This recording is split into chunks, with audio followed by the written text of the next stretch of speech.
Hello दोस्तों, आइए दिए गए त्रिभुज के जब निर्देशांक दिया रहता है तो उसके त्रिभुज का क्षेत्रफल निकालने के लिए फॉर्मूला को हम लोग कैसे याद करते हैं। हम लोग पहले क्या करेंगे, एक सर्किल बना लेंगे और सर्किल को हम लोग क्लॉकवाइज घुमा देंगे और ऐसे 1 2 और 3 लिख लेंगे। और जब हम त्रिभुज का क्षेत्रफल याद करेंगे तो क्लॉकवाइज याद रखेंगे 1 2 3। और हम लोग त्रिभुज का जब फार्मूला लिखेंगे तो 1/2 लिखेंगे और मोड यहाँ देंगे और उसके बाद हम लोग बड़ी कोष्ट दे देंगे।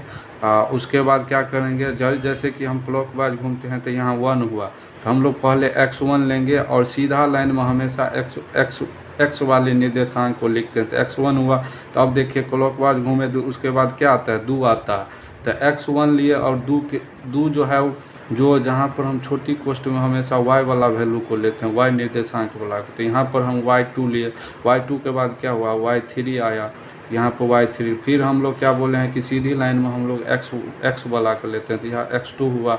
उसके बाद हम लोग क्या करेंगे, x2 के बाद क्या आएगा, y3 आएगा, y3 के बाद क्या आएगा, y1 आएगा। फिर यहाँ पर हम लोग प्लस देंगे। फिर हम लोग क्या करेंगे, सीधी लाइन में x वाला को लेते हैं तो यहाँ पर x3 लेंगे। x3 के बाद हम लोग फिर यहाँ पर 3 के बाद क्या आता है, 1 आता है तो y1 लेंगे, माइनस क्या लेंगे, y2 लेंगे।